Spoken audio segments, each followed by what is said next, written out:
नमस्कार दोस्तों, आपका बहुत बहुत स्वागत है आपके अपने चैनल एनालाइज विद राजेश में। दोस्तों, स्विंग ट्रेडिंग बहुत ही प्रॉफिटेबल तरीका है स्टॉक मार्केट से गेन करने का। और अगर इसको सही से किया जाए तो महीने में डबल डिजिट भी पॉसिबल है अचीव करना। तो स्विंग ट्रेडिंग में जो सबसे क्रूशियल पॉइंट होता है वो होता है स्टॉक सिलेक्शन। आप ऐसे स्टॉक का सिलेक्शन कैसे करेंगे जो कि ब्रेकआउट देने वाले हैं या ब्रेकआउट जस्ट दिए हैं और उनमें आगे जाने का काफ़ी पोटेंशियल है। ऐसे स्टॉक अगर आप सेलेक्ट कर पाते हैं तो आपके सक्सेस के चांसेस काफ़ी बढ़ जाते हैं। उसके बाद दूसरे नंबर पे आता है आपका entry point, exit point, stop loss point, risk management. ये सब चीज़ें अगर मेंटेन करेंगे तो काफ़ी पॉसिबिलिटी है कि आप स्विंग ट्रेड से डबल डिजिट में रिटर्न बना सकते हैं। तो स्टॉक सिलेक्शन के ऊपर पहले मैं आपको दिखाता हूँ अपना स्क्रीनर जो कि स्टॉक को सेलेक्ट करता है। तो अब यहाँ पे देखिए, मैं आपको स्टॉक के नाम नहीं दिखा सकता हूँ ड्यू टू रेस्ट्रिक्शंस, लेकिन जो स्टॉक स्क्रीनर में आए हैं इनका पहले ये देखिए कितना परसेंट इनमें चेंज हुआ है। और चलिए आपको थोड़ा सा चार्ट भी दिखा देते हैं। ये देखिए, इसने जस्ट ब्रेकआउट दिया है, इसने भी जस्ट ब्रेकआउट दिया है, इसने भी जस्ट ब्रेकआउट दिया है। ये अपने लेवल को क्रॉस किया है लेकिन रिजेक्शन लिया है ऊपर एक स्ट्रॉन्ग रेजिस्टेंस लेवल पे। तो अगर ये अपने लेवल को क्रॉस करता है तो बढ़िया है, और नहीं क्रॉस करता है तो फिर इसको रिजेक्ट किया जा सकता है। इसमें भी देखिए क्या स्ट्रॉन्ग ब्रेकआउट हुआ है, इस स्टॉक में भी देखिए क्या स्ट्रॉन्ग ब्रेकआउट हुआ। ये स्टॉक भी ब्रेकआउट के बिल्कुल कगार पे है, ब्रेकआउट दे दिया है समझ लीजिए, क्योंकि वॉल्यूम भी काफ़ी बढ़ा हुआ है। ये स्टॉक भी देखिए ब्रेकआउट पे है, ये स्टॉक भी ब्रेकआउट पे है, ये स्टॉक ब्रेकआउट देने वाला है, बिल्कुल लेवल पे पहुंच गया है। ये स्टॉक भी ब्रेकआउट देने वाला है। ये देखिए, एक तो वॉल्यूम काफ़ी बढ़ा हुआ है और इसके बाद अगर ये इस हाई को क्रॉस कर लेता है तो फिर इसमें बड़े मूवमेंट के चांसेस आ सकते हैं। और इस तरह से टोटल जो हमारे पास में फिल्टर हुए हैं कैश सेगमेंट के 32 स्टॉक्स, 32 स्टॉक इसने सेलेक्ट करके दिए हैं। अब जाहिर है सारे स्टॉक जो है लेने के लायक नहीं रहते हैं, तो इसलिए जो भी सेलेक्टेड स्टॉक हैं उनको अपनी तरफ से एनालाइज कर लेना काफ़ी ज़रूरी होता है, क्योंकि बहुत सारे स्टॉक ऐसे होते हैं जो कि अपने लेवल पे दोबारा पहुंच रहे होते हैं काफ़ी मोमेंटम के साथ में, लेकिन आपके लेने के बाद रेजिस्टेंस से नीचे आ जाएंगे। तो ऐसे स्टॉक को सेलेक्ट नहीं करने का है। स्टॉक वो चाहिए जो यहाँ से अपने को ब्रेकआउट दे। कम से कम इस जगह पे अप्रोच करके अगर वॉल्यूम में अच्छा खासा गेन होता है तो ज़्यादा पॉसिबिलिटी है कि वो स्टॉक ऊपर बढ़ेगा।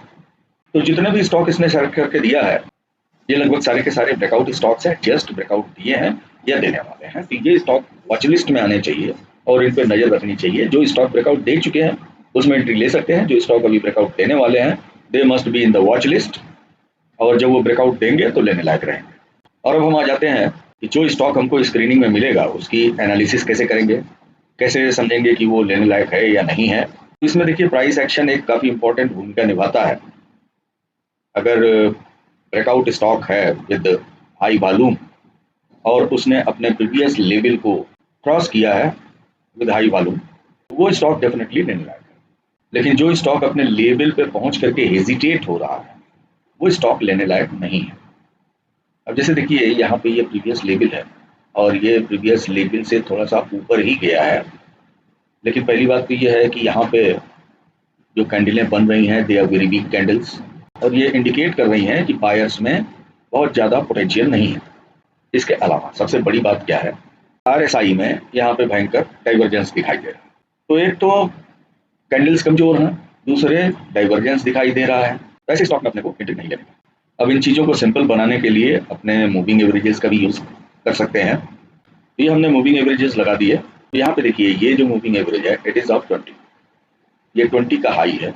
ये मूविंग एवरेज जो दिख रहा है ये 10 का हाई है, और ये जो मूविंग एवरेज दिख रहा है ये 3 का OHLC है।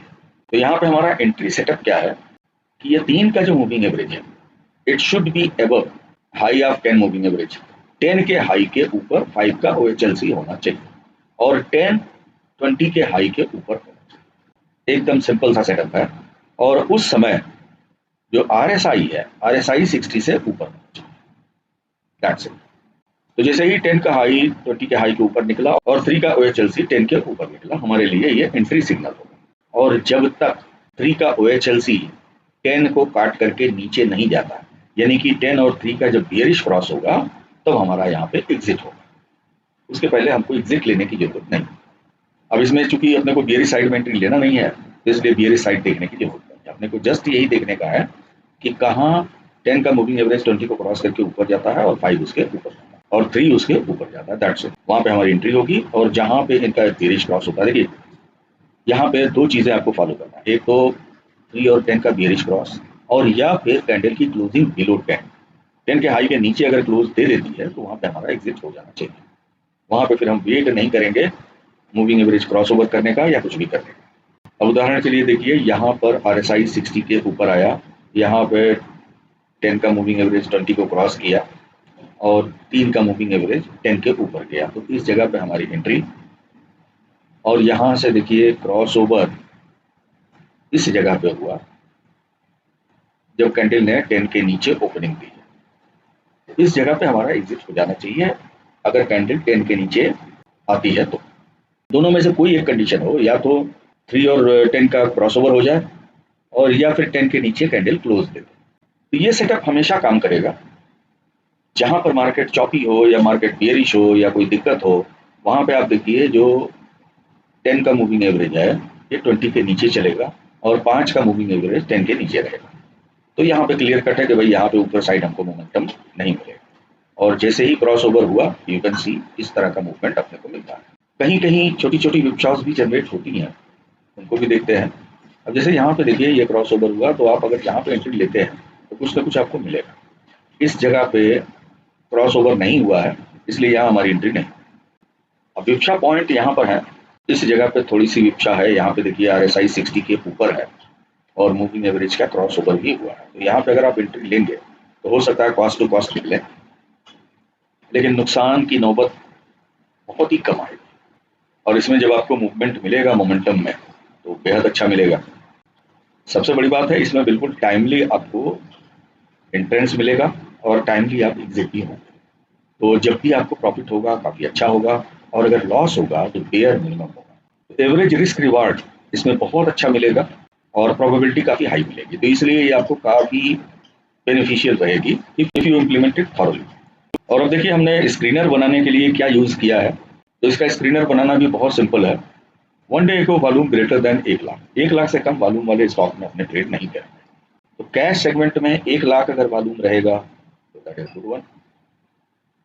उसके बाद डेली EMA क्लोज। अब यहाँ क्लोज इसलिए लिया गया है क्योंकि यहाँ OHLC का ऑप्शन नहीं है। OHLC का ऑप्शन होता तो मैं उसको लेता, but that was not available, इसलिए क्लोज लेना पड़ा।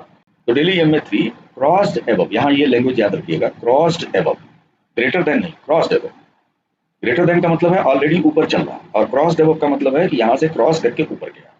तो EMA 3 crossed above daily EMA, daily high 10, high 10 का मतलब है 10 के हाई को क्रॉस करके ऊपर गया, and daily high 10 greater than daily high 20, 10 का हाई 20 के हाई से ऊपर, और उसके साथ में डेली RSI ग्रेटर देन 60। केवल ये 4 कंडीशंस हैं, और जो स्टॉक इन 4 कंडीशंस को फुलफिल करते हैं वो स्क्रीन लिस्ट में आएंगे। तो इसमें जनरली हाई मोमेंटम वाले स्टॉक आएंगे जिनमें कि काफ़ी अच्छा मूवमेंट का पोटेंशियल होता है। ऐसे स्टॉक अगर आप सेलेक्ट करेंगे और इस ढंग से रूल बेस्ड एंट्री एग्जिट लेंगे तो आपकी प्रॉफिट प्रोबेबिलिटी काफ़ी अच्छी आएगी। अब उसके बाद अपनी प्रॉफिटेबिलिटी को और बढ़ाने के लिए position sizing and risk management काफ़ी इंपॉर्टेंट है, क्योंकि वो अगर सही नहीं रहेगा, आप ग्रीड में पढ़ करके बहुत ज़्यादा पोजीशन साइज ले लिए जितना कि आपके पास में फाइनेंशियल सपोर्ट की कैपेसिटी नहीं है, तो उससे क्या होगा कि अनावश्यक रूप से ज़्यादा पैसा खोने के चांसेस रहते हैं। आपका अगर पोजीशन साइज ज़्यादा है तो फिर आप में पैनिक ग्रीड वगैरह आने के चांसेस काफ़ी ज़्यादा रहेंगे और फिर आप गलतियाँ करेंगे, तो वो नहीं करने का है। और अगर इसमें एक्यूरेसी और भी बढ़ाना है या यहाँ पे प्राइस बेस्ड एनालिसिस को और बढ़िया करना है, तो फिर आप हमारा स्विंग ट्रेडिंग का शॉर्ट टर्म कोर्स ज्वाइन कर सकते हैं, जिससे कि आपकी स्विंग ट्रेडिंग की इफिशियंसी और भी अच्छी हो। अदरवाइज ये अपने आप में भी काफ़ी बेहतरीन है, स्टार्ट करने के लिए बुरी नहीं है, लेकिन जब आपको एक एज चाहिए तो एज के लिए थोड़े से और इन डेप्थ में जाना पड़ेगा।